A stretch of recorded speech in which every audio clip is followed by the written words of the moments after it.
Yep. Starts the movie off in a very good light. But as you can see here, 7 pages of notes. So clearly that's not gonna last. But hey, at least Appa looks okay. Can I take that back? Huh? We are finally 8 minutes into the movie.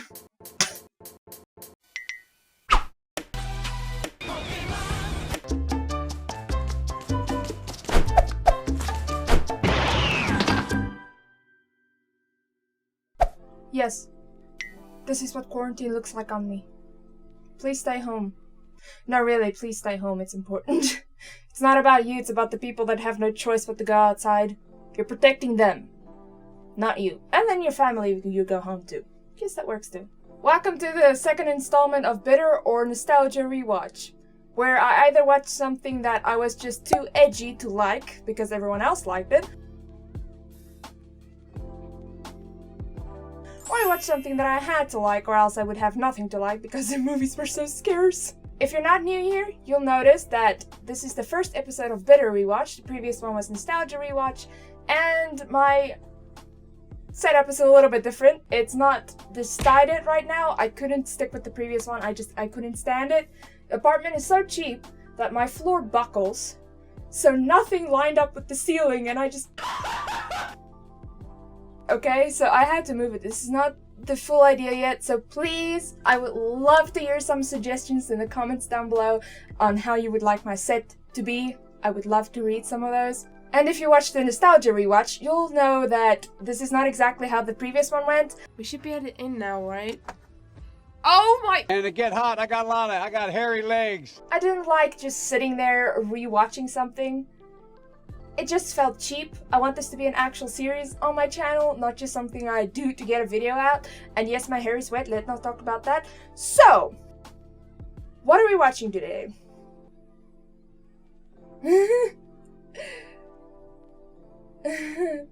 Oh yeah.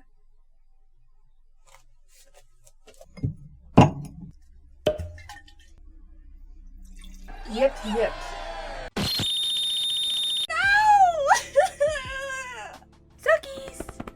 There we go! Yeah, it's a movie night, come! Mwah. Alright. So I have a little bit of a history with this film, I will admit that. I didn't actually watch it beforehand because I couldn't finish it. The farthest I could get was 20 minutes into the movie as a kid, and I couldn't stand how boring it was. And I was obsessed with the cartoon Avatar, so they couldn't get me to watch it. Oof. So the beginning of the movie, it isn't that bad. If you look at it, the bending actually looks really, really good. I really enjoyed it. It starts the movie off in a very good light. But as you can see here, I have 7 pages of notes, so clearly that's not gonna last. I feel like they pitched that to Hollywood for them to make the movie, because that's the only scene in the whole movie where the bending was actually believable. The other times, they would be doing freaking taekwondo or whatever the hell those things are called, and The Rock would just kind of go, eh. It reminds me of a scene from the anime Bleach. Kanonji Ultimate Attack! Cannonball!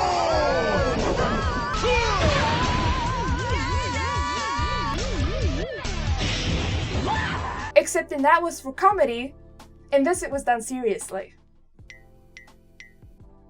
Oof. And immediately after that, it gets even worse, because Katara starts with her narration. You know, the classic narration from the cartoon.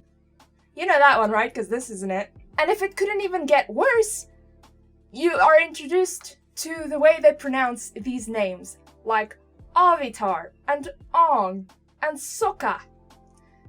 Why does it sound Afrikaans? Honestly, even when I was a kid, I didn't mind that as much. Like, if they want to change it, fine.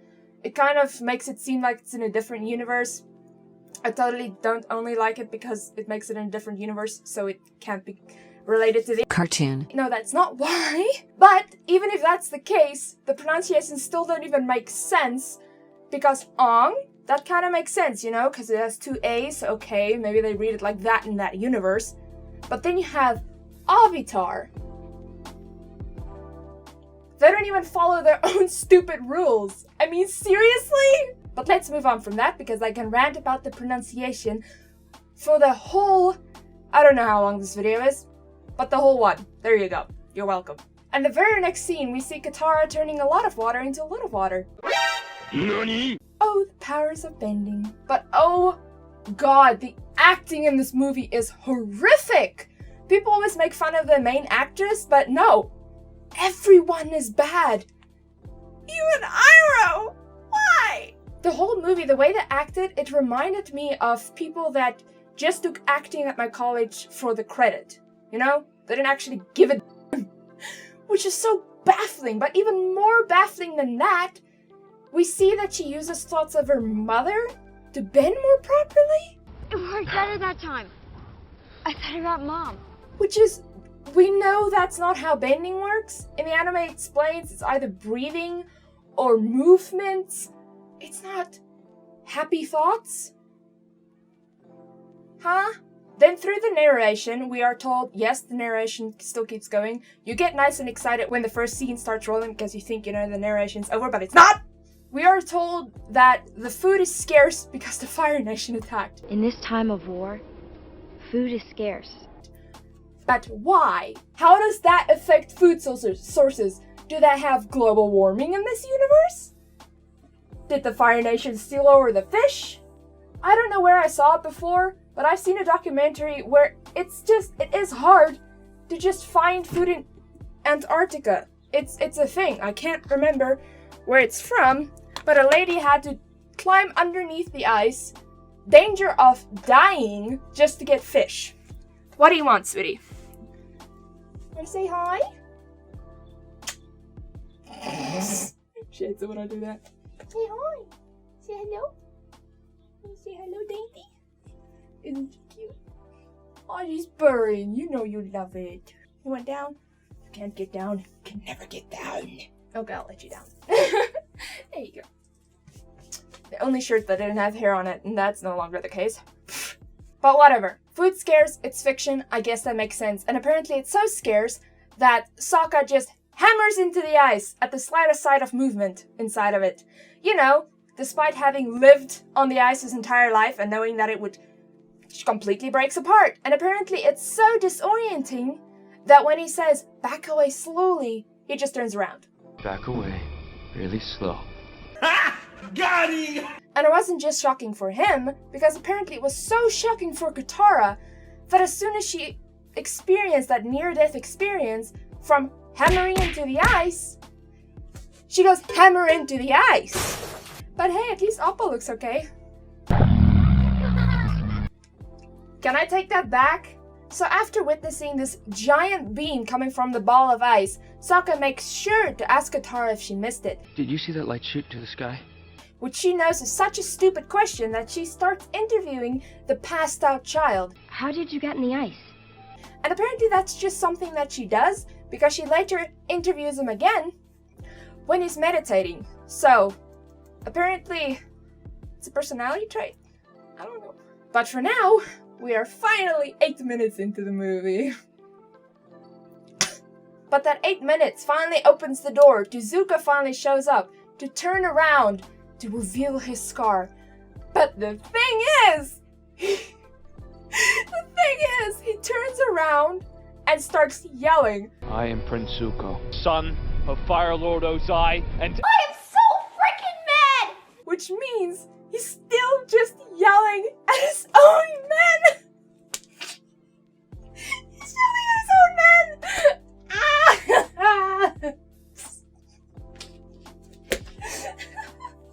Sokka, don't. Katara, don't. But despite Zuko only threatening his own men and Aang not knowing anything about Fire Nation bad, he just gives himself in order to spare everyone else. And before he's even on the boat, Zuko betrays that promise, yet Aang still goes with him. Smart boy. What do you want with me? My nephew wants me to perform a little test on you. I mean, you can perform plenty of tests on me. I assure you it won't hurt. I've performed it hundreds of times and It only takes a few moments and then you're free to go. Wow. Would you mind if I put a few... I should not have put a negative connotation on that one, or sexual connotation on that one, because now everything sounds wrong. But hey, the best part of this whole movie is the fact that now I can say that I want to lay Iroh down. I just start going on it and on these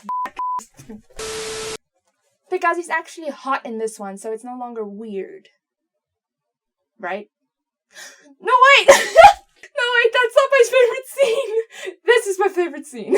You're too soft, General Iroh.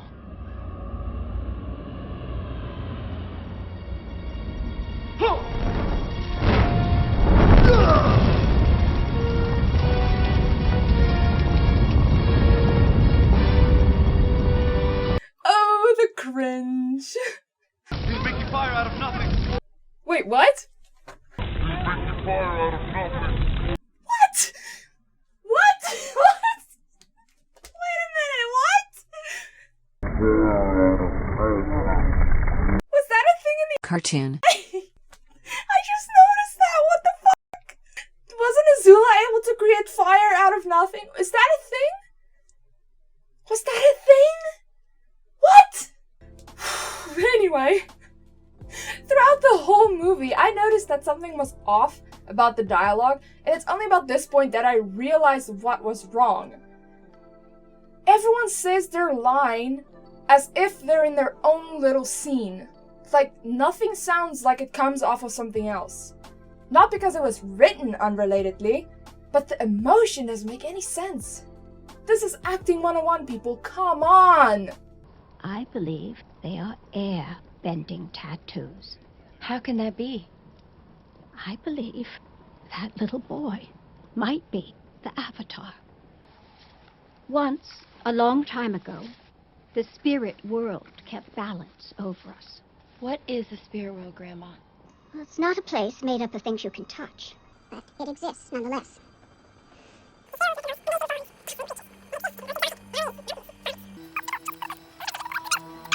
Aren't there spirits here? And it's the worst in this scene, but not only that, nice talk about the spirits, but I have no idea why that's in this movie at all. Aang sees the dragon later, but it's not necessary for that. Like, it doesn't explain anything. At first you think she's gonna pull it out to... That's what she said.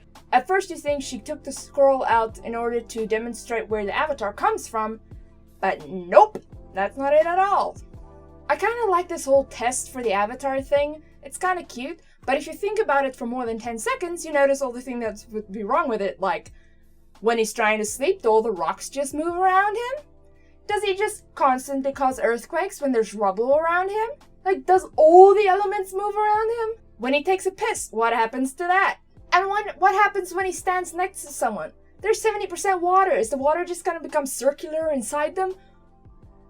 What? And what's the worst part is I was sitting there totally not half drunk.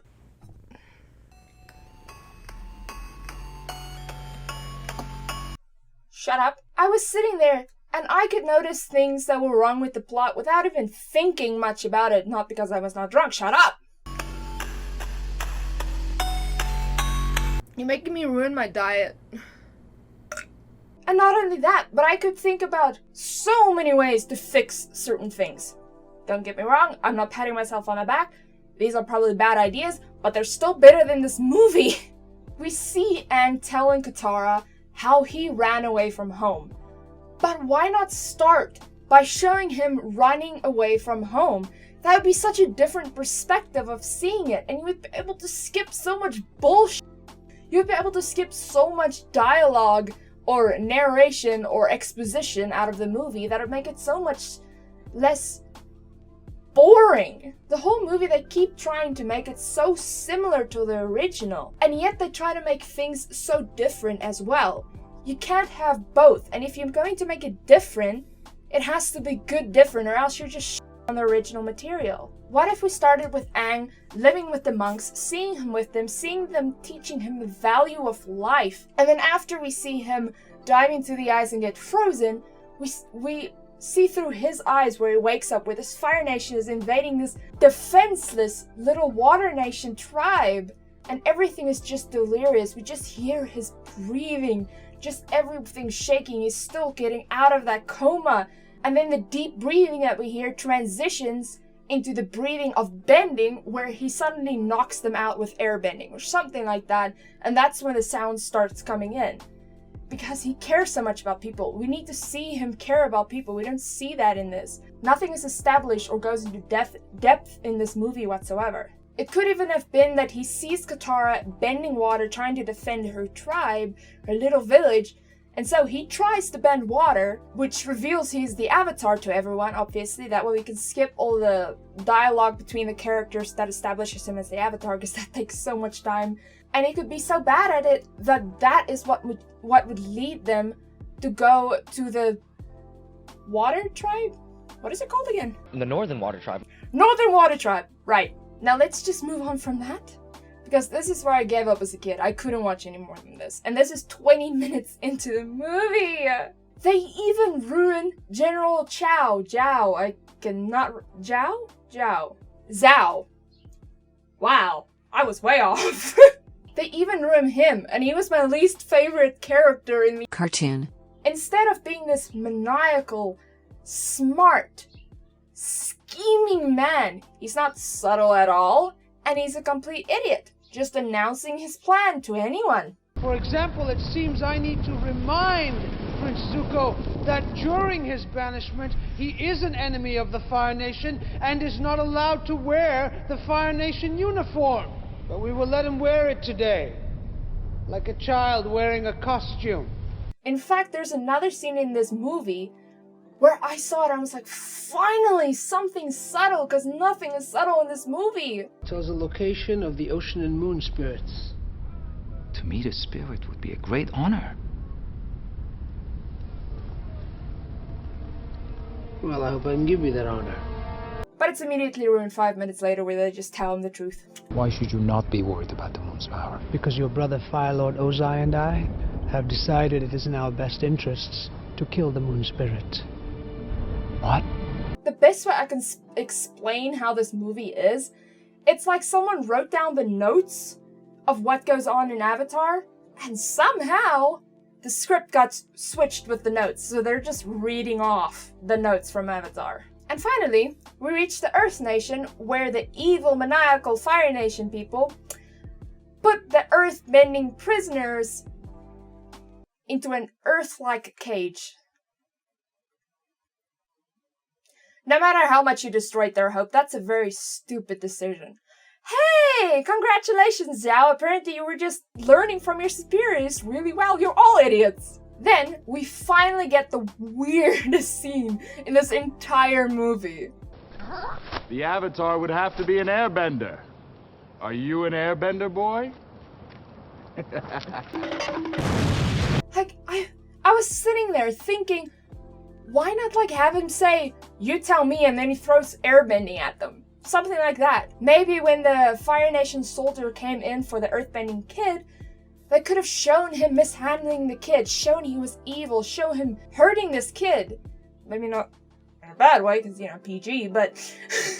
And then when he's demonstrating saying, like, you tell me, and he throws the airbending at them, he hits that guy. Like, establish the character so we care about what's going on. Because that's never the case in this movie. We never care about what's actually happening. It's weird, almost. And then they bring up Avatar Kyoshi. But just, why? Why not cut that out? Like, they didn't have to have that in the movie. If they took the route that I explained, where he wakes up to the Fire Nation attacking, and then they have to go to the Northern Water Tribe, haha, I remembered, see, I'm not completely stupid, then they could have cut out the entire montage. It wouldn't have been necessary. Then again, it's not necessary in the movie anyway, because 2 minutes later, Katara tells us the montage. We move from town to town in the Earth Kingdom. She just tells it to us. Starts narration again 10 minutes after it stopped, which happens again 20 minutes later. Narration just starts again. Sire, I have good news. Now this is a scene that I actually kind of... Wait a minute.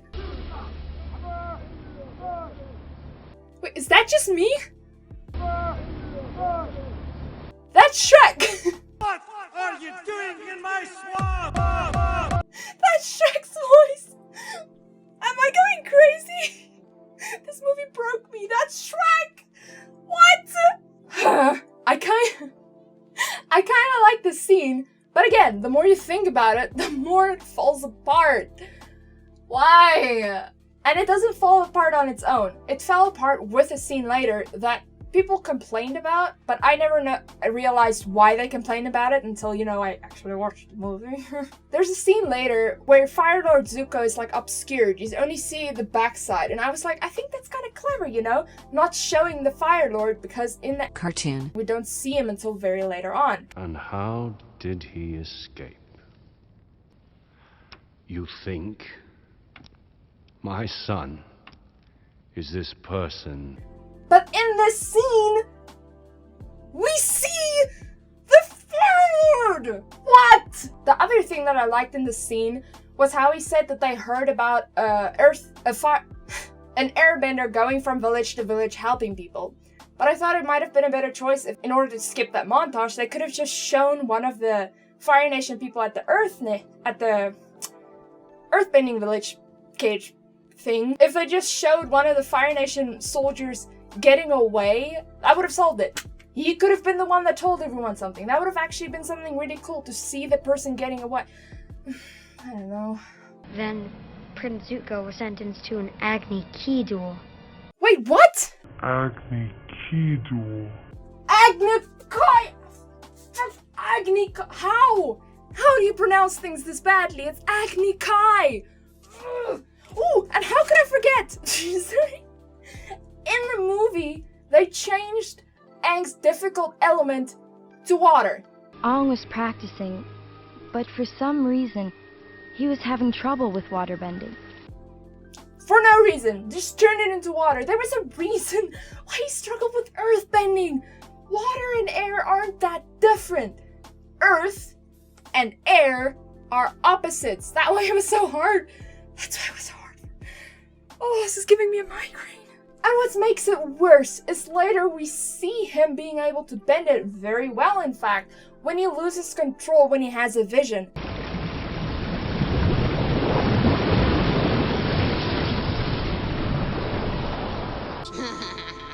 So funny.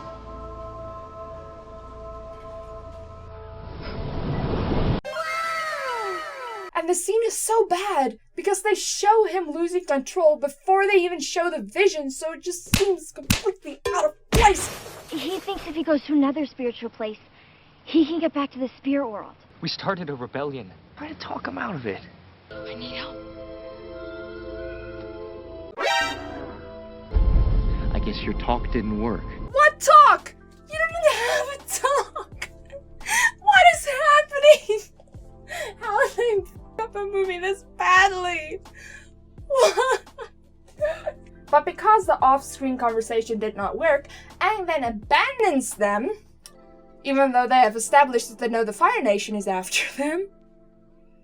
He abandons them, defenseless, and goes to an air nomad temple. Air temple? Whatever. And that's where we meet a guy that I have accurately dubbed Dick, because he just wears monk clothing for no reason, so it gives Aang false hope. Yeah, who are you? Oh my god! And so he tells him about the fact that the Fire Nation destroyed the temple, but they did not destroy the temple with all the Avatar statues. Even though in this universe it's out in the open. But a good part, I'm just trying to give this movie any props I can, come on, give me a break. But a good part is the fact that Dick ends up betraying Aang. I like that. It shows Aang the damage it done to people. The lack of hope they have left. They will betray the Avatar just to get a better life. You know, that speaks volumes. But the scene has no tension. None! Zilch! No tension whatsoever. In fact, no scene in the movie has tension whatsoever because the soundtrack sucks. Soundtracks in movies are so important. Not to bring up Bleach again because I'm watching it again right now. I'm trying to relive my childhood. I want some good media, okay? My favorite scene in the anime Bleach is the scene where... Oh, I don't know. If you haven't seen it, I'm gonna spoil anything. This scene. And that's just because of the soundtrack. That's the only reason. Only because Shiro Sagisu, I think is how you pronounce it. I don't know. He's an amazing, talented artist. That's the only reason why that scene is my favorite scene, even though Ichigo isn't my favorite character. The soundtrack is just so bad in this movie that nothing has tension. Zero. Zilch. The movie has less good soundtracks than Zhao has brain cells. Let me put it that way. It's about at this point that I noticed that Ong and Aang have almost the exact same voice. I don't know how they cast that, or it was the actor that did that. Maybe that's why his acting is so bad. He's too focused on his voice. I don't know. But I thought it was really cute. But then it is followed by the most horrendous scene.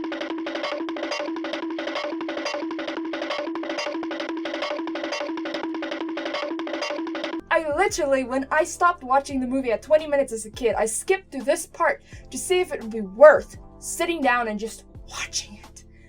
But nope, the fighting was so bad that I just exited out and, I don't know, I think I went to watch Transformers, I don't know. Oh, Lordy almighty. In the cartoon, Xiao recognized Zuko as the... Damn it, I cannot remember that thing's name. This is just the name. He recognized him as Zuko, and he does the same in this movie, but the thing is, in the movie, he's only met him once. One time. That's it. Maybe if he had seen him fight beforehand, I might buy this, because then he knows his fighting style. But no. He's only met him once, just talked with him in a throne room. That's it.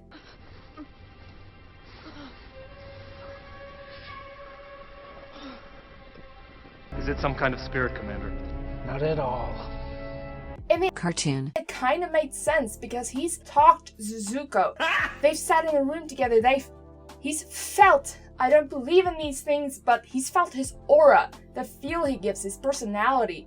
So he kind of felt him through the mask. In this, don't buy it. Not even for a second. And at this point, we were an hour in and I just couldn't take it anymore. I had to get up and catch my breath. I just couldn't. I couldn't stand sitting down watching this anymore.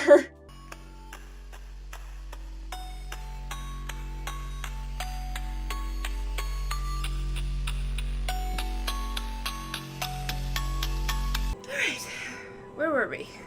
Hey, it helped me a little bit, but the movie literally confused me right as I sat down. Because Iroh and Firelord Ozen. For some reason, I don't think that's his name. This movie just, it messed me up so bad. They're supposed to be brothers. I was confused to such a point that I actually thought for a second that I missed something in the cartoon. And Iroh is actually the brother of Zuko's mother. But no. Because even in the movie, he calls him brother. Because your brother Firelord Ozai. My brother has become a traitor myself. Again, some props. Again, just reaching for whatever I can. I like the idea of them doing a bend move into seeing the... I don't know what it's called. The thing's fall to know that the invasion is coming. I like that. Maybe they could have even shown the water they were bending collapse to kind of represent the feeling in their gut when they see the invasion. But you know, that would require them actually bending something. No, they just thought dancing together outside would be romantic. Really, by this point, I stopped caring. Started caring even less. I was bored out of my mind. I barely paid attention anymore. That's why there's only 2 pages of notes left, even though we're halfway into the movie. Ooh. The waterbenders get power from the moon. They will get stronger as the day comes to an end. General Hero, I've been keeping a secret. There it is again! Come on! It sounds like Shrek.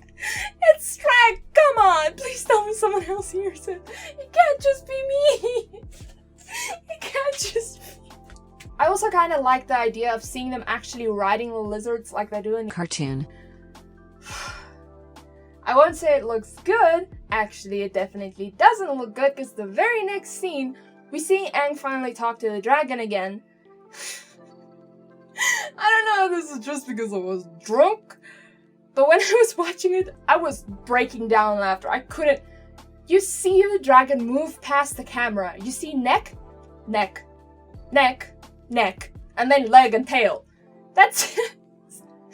Imagine if they actually made a sequel to this and you would see the dragon in daylight. Actually, you don't have to imagine. I drew it! Look!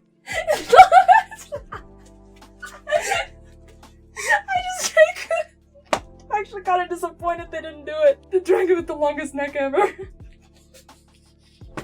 I actually think they stopped caring at this point, because there's a scene that I actually kind of like the idea, where Zuko and Aang finally fight. Yes, the fight is bad, but I already pointed that out earlier, that the action sucks, so I'm not going to point it out again, even though I just did. The problem is, the idea was that he kind of feels Aang behind him, but we see he has a direct line vision of Aang. Oh, hi, Mark. Now, the only scene that I like, non-ironically, is this one. You won't be killed by waterbenders if you stay hidden here. We could be friends, you know. Yeah, the we could be friends is a little cringy, but I don't know. I think it's kind of cute. The interaction's sweet.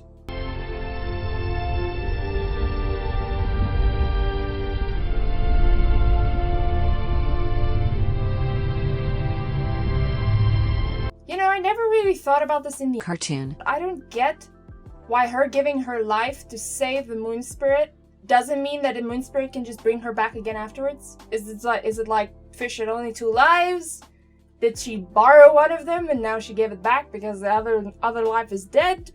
What is happening? I think I'm just going delirious because everything hurts. Make the suffering end, please.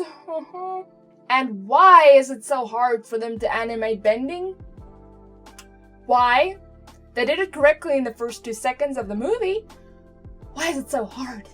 It's an extension of the person. It's their 3rd arm. It's their 5th limb. It moves with them. It wouldn't go like this. It would go like, no, don't judge my art. There was a quick sketch. It will move with him. It will move with. I am so done. I'm so done. Like, what the f*** is this? What is this doing? What is this doing? And then, finally, we see the end of the movie with mysterious, not so mysterious man turning around, which it sucks. Fire. That is the day we will win this war and prove the Fire Nation's dominance. It would have been cool if maybe he turned around to show the air fleet. I don't know if any Avatar watchers is actually watching this video, but you would know what the air fleet is. But nope. That's not what they did, so. Really, I don't get how they screwed this movie up so badly. I don't understand. My pants is falling off.